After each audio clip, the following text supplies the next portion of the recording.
His name is Patrick Tolomei. And if you're like me, you did the same thing the first 50 times you saw him. You drove right by him. My name is Patrick Tolomei. I was a union carpenter, a general contractor. Pretty much anything from the foundation up I could do. I started out as an apprentice, just like anybody else, long time ago it seems now. We'd see him, we'd say, I wonder what that guy's deal is, I wonder what he's doing, and then we would just keep going. You know, I know that a sign, you know, it doesn't say much. There's a whole lot more to it than, you know, I got a spinal cord injury. Kelly and I walked out in the parking lot, and she just started to weep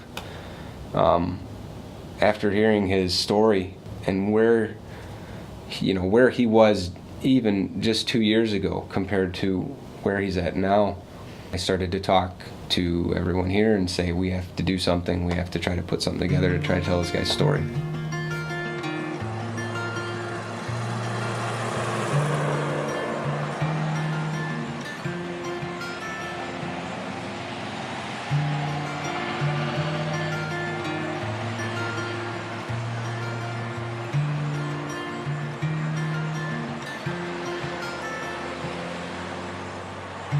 Hi, can I please get 4 junior bacon cheeseburgers? I think he wants a Frosty.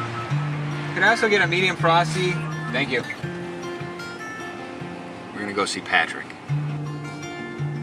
I think he lives here.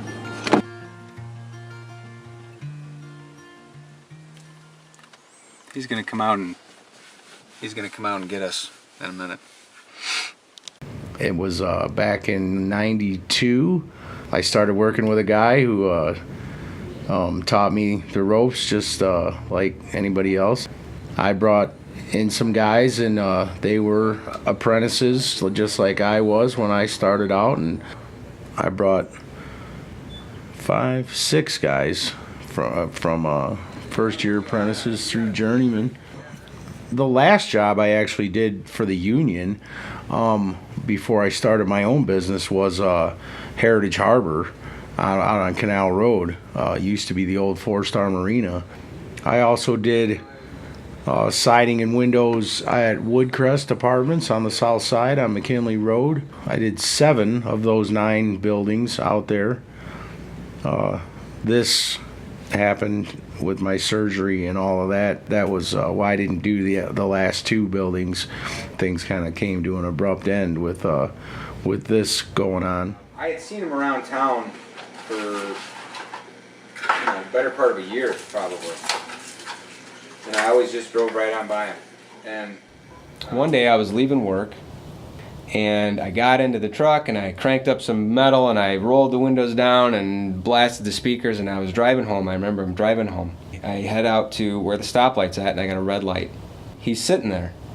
And so I'm rolling up to the stoplight, and my right hand goes over to the volume, and I start turning it down, and I come to a stop, and I'm sitting there just not making eye contact with him. I'm just looking straight ahead. I'm the only one at the intersection at this point. It's me and Patrick. I just said, that's ridiculous, and I put it in park, and I grabbed my wallet, and I got a couple bucks, and I'm like, okay, and I walk across the turn lane, and I go over to him, and I say, here you go, buddy. And he grabbed my hand, and he looked up, he looked me right in the eye, and he said, thank you, man. And I remember the way he looked at me. I squeezed his hand, and I said, you take care of yourself, brother. And I went, and I got back in the truck. I turned the music back up. I'm feeling all good about myself. Some guy comes up in the right turn lane, he's giving me the thumbs up. I'm like, yeah, I did a great thing, man, that's awesome. And I get halfway home, and I'm like, that was $3. You gave the guy $3. I had to be at the doctor's, so I called the cab. It was going to be $20, you know, and I was like, man, this is killing me. For a cab? Yeah, it's $10 each way. I loved working. For instance, like this was years and years ago. I had walking pneumonia for like 10 days, and I worked 8 of those 10 days. When I got to the hospital, the doctor said, you know, if I hadn't showed up to the hospital, I probably would have went into a coma. When we would walk around the job with the homeowner, you know, I want them to say nothing, but it's beautiful. I expected that out of my guys and out of myself. It's beautiful. It's perfect. I love it, you know, because, you know, I mean, that's my reputation, and, you know, it's their home. You know, I taught quite a few guys quite a few things, you know. I would hope that, you know, they're doing the same thing, you know, that they're going to pass that on to the guys that they teach. And so that night, I didn't sleep. I couldn't sleep. I stared at the ceiling and I thought about shaking his hand, and I decided the next day I was going to go talk to him. So I got up, got in the truck, drove to work, and there he was sitting there. And I drove right past him. And I said, I'm too busy. I got too much work. There's too much to do. I have to go to work. I can't talk to him today. That went on for about 3 weeks, to the point where I started to get really conflicted with it. I started to wander around the parking lot trying to get the balls up to go talk to him, to just go speak to him, and I couldn't do it. And I started praying about it, and I just started saying, am I supposed to talk to this guy, or, you know, show me, am I supposed to do something here? Because I just didn't know. And then about 3 weeks later, I went into Dunkin' Donuts. He came right in behind us. When he was about, you know, 2 feet away from me, I said, well, okay, that's a pretty clear sign I'm supposed to talk to this guy. And for the next hour and 15 minutes, he told his story. He comes up here himself, and it takes about 30 minutes. And if it rains, he's got to get somewhere. He said, if the chair gets rained on, I'm done. Well, we were going to go visit Patrick today, but I think this is going to make it kind of difficult. Hope he's covered up somewhere. Cars are able to come up to the stoplight, and he's on the driver's side. And everywhere else in town where we've ever seen him sitting, he's pretty much across traffic, and it makes it difficult for people to hand stuff out the opposite window, and you know, it doesn't work. 50 degrees out here right now. 50 degrees. What I do for a living now, I kind of sit out there on that corner, and I ask for help on the corner, basically, which is a far cry from what I, you know, done in the past for a living. But he said that one of the things that him and his mom do now is they make this homemade soap. It was an idea. It was something to do, and make it, and then turn around and sell it at some craft shows. And all different kinds of, you know, ones, and you know that I figured out that, you know, I'm like small time, big time, small time with it, you know. So here's a guy who he doesn't have any other option than to sit out and ask for help. He makes soap with his mom on the side, and he's still taking some of that, and they donate that to PADS. We call it friends and family soap. We do batches, and some of them weren't, you know, quite perfect. People are going to spend money on it, and it needs to be right, you know, it's flawless. They did a job fair out there, and I went there to see if there was, you know, I could actually get a job. Nobody was interested in that at all there. But while I was there, the pad shelter had a booth set up there, and so I talked to the lady about donating the soap there, and she said, yeah, that'd be great, you know. So Did you make these specifically for them, or these are extras that you? No, these were made specifically for pads. Okay, so these, remember that these were made specifically for pads. The first ones that I gave them were leftovers. They were. He has what he has, and he has to do what he has to do, and he still is doing something to give back to people in the area, and I think that's inspiring, and I want more people to know that happens. I want people to know that is who Patrick is. That's who I've, you know, that's the guy that I've gotten to know over these past several months. As long as I can remember. Yeah. My dad is the president of that. Okay.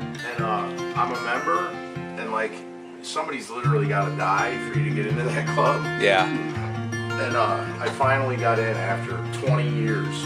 And then this happens. So I kind of can't take part in the benefits, you know, of fishing and hunting. This is me and my dad in Canada. Look at that string of fish. That's just from the morning. Some good walleye. Yeah, that's just from a morning run too. That's when we come out for shore lunch. Yeah. We ate those. We ate all of them. He's just a normal guy he's having a hard time right now. Like I said outside, you know what happens if you do nothing? Right. Nothing.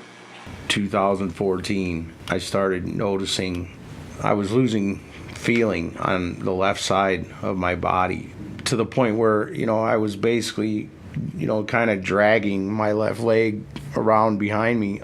I ended up in the emergency room. They started running tests, and they just did, you know, MRIs and spinal taps and, you know, just all test after test after test. And they determined that it was a blood mass in my spine. That was their diagnosis, that it was blood, and that basically it would, my body would absorb it, kind of like it does a bruise. It would fix itself, basically, and they sent me home. It wasn't getting better. It was getting worse. They said that I needed to get back in there right away, and they started hooking up IVs and whatnot, and that's pretty much the last thing I remember. I woke up the next day paralyzed from the chest down. You know, they didn't have that kind of news for me, like, you know, you're going to recover, you're going to be fine. I wasn't hearing that. And all I knew was that I was paralyzed from the chest down, you know.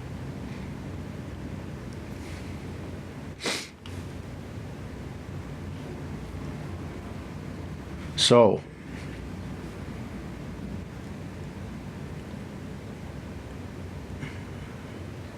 you know, at first it was a matter of, you know, healing. I got a 1.5 long scar on my back. They removed 4 of my vertebrae and then put them back in.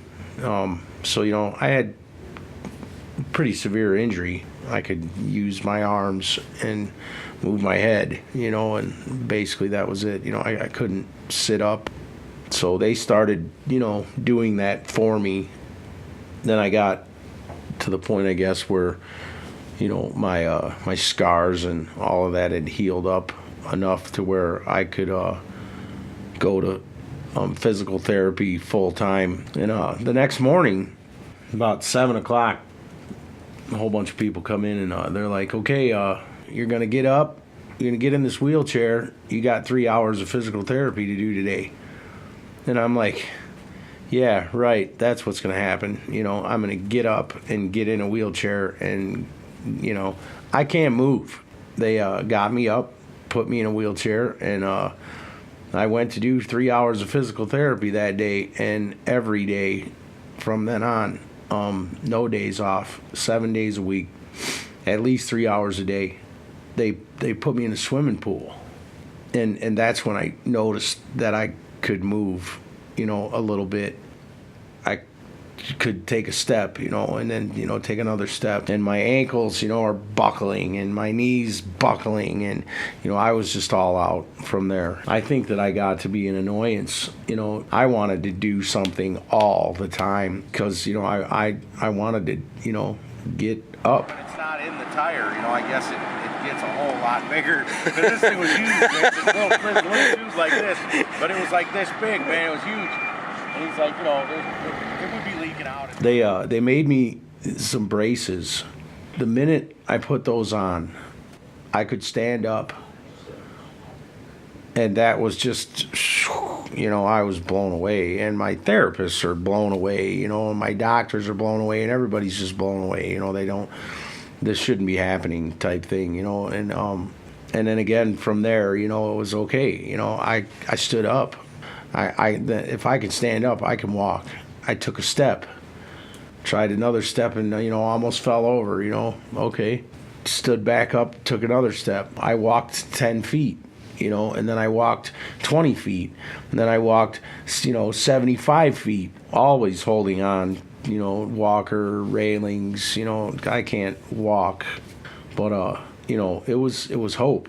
I went there in an ambulance, and as I'm going through the doors, I remember, I said, I'm gonna walk out of here. That's exactly what I did. I took a wheelchair all the way down to the doors and stood up, used a walker, walked through the doors, got in the truck. 10 weeks before that, I couldn't move at all, and they didn't know that I would ever move at all again. Well, I wasn't very bad because I was being quiet, kind of. I was doing physical therapy at the hospital here in town. Insurance cut that off after 30 sessions. I guess they figured, that's all you need. So I just continued to do it at home, myself, and with Angie. When she was gone, that kind of all stopped because I didn't have anybody there. Ottawa Township was giving me some help, and as soon as I got disability, they cut that off, and altogether they're just cut off, gone. I had a link card. I was getting $192 a month on that, and as soon as I got disability, that cut that off. Yeah, I got disability, but at the same time I lost a whole bunch of stuff. Long story short, it's just not enough, and it doesn't cover it. My expenses as far as my mortgage, I have mortgage, taxes, insurance, that's just my house, just like anybody else. I have electric, gas, water, garbage, it all adds up to more than disability covers. I said, I went to that job fair thing, nobody was interested in that at all. As far as, the soap thing, it's not something I could, say that I could count on a regular basis to cover, the cost of life. Get in a wheelchair and sit on the corner because they're just too lazy or something to go and work? That's exactly one of the things I want to have you tell people in the video. I had no clue that never even crossed my mind. There's a lot more to working than money. That was who I was, and not having that was, it took a lot more away from me than just my income. Finding something else to do would, in turn give me back a lot more than just an income. I didn't know what else to do.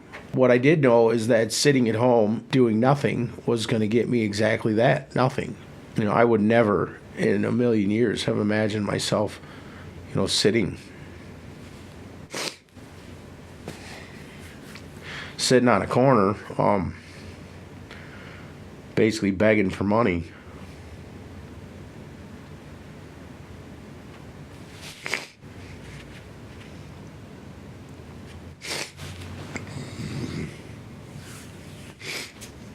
But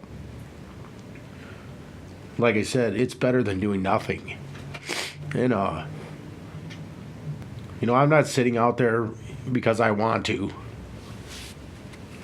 Or because I'm lazy.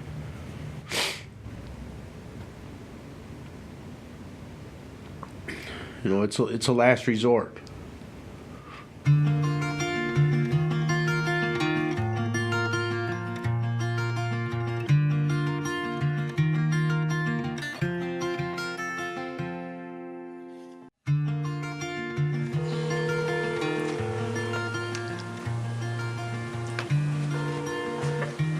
I was sitting up there like I usually do. Officer from Ottawa City Police came up and said I had to go. And I really hope that they're not like shutting that down because I need that. I need it bad. Alrighty, man. Well, let me know if anything changes. Otherwise, I will see you tomorrow. Alright, AJ. Alright, take care, bud. Okay. Bye. Bye. They told him that he couldn't be out asking for money. It kind of changes the whole dynamic of us working on this video for him a little bit. So we'll see what happens tomorrow. He's interested in talking to people. He doesn't want people to just ignore him. And he certainly doesn't want people to think that he's lazy. That's the biggest thing he's told us since we started talking to him. I don't want people to think I'm lazy. I'm not here because I want to be. I'm here because this is a last resort. I have to do this. I rely on help from other people. It's embarrassing, frankly. You know, it's humbling. I just like people to know that, you know, it's not a scam. I'd give anything to go back to work. It was my identity. It was who I was, and you know, it's gone now. If we could raise money, it'd be great. If we could raise a lot of money, it'd be even better. If we could help him get a job, that'd be excellent. But the big thing is, I hope that we can tell people more about him. Nothing's gonna happen if I do nothing.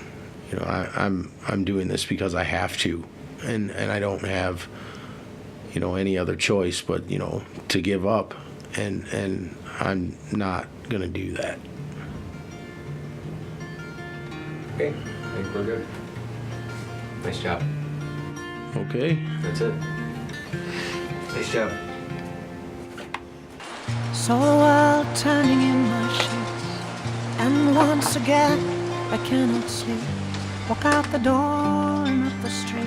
Thanks a lot. Look at the stars beneath my feet. Remember rights that I did wrong. So here I go. Hello, hello. There is no place I cannot go. My mind is muddy, but my heart is heavy, does it show? I lose the track that loses me. So here I go.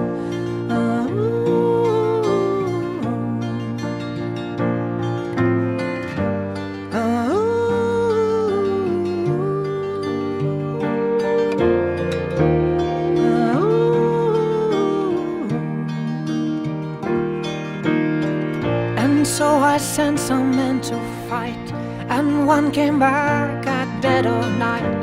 Said he'd seen my enemy, said he looked just like me.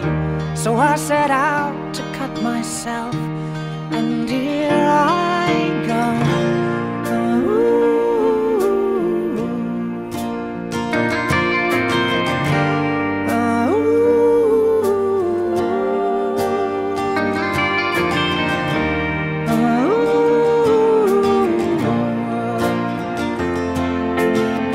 I'm not calling for a second chance. I'm screaming at the top of my voice. Give me reason, but don't give me choice, 'cause I'll just make the same mistake again.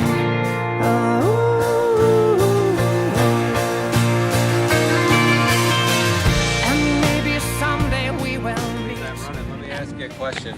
Sure.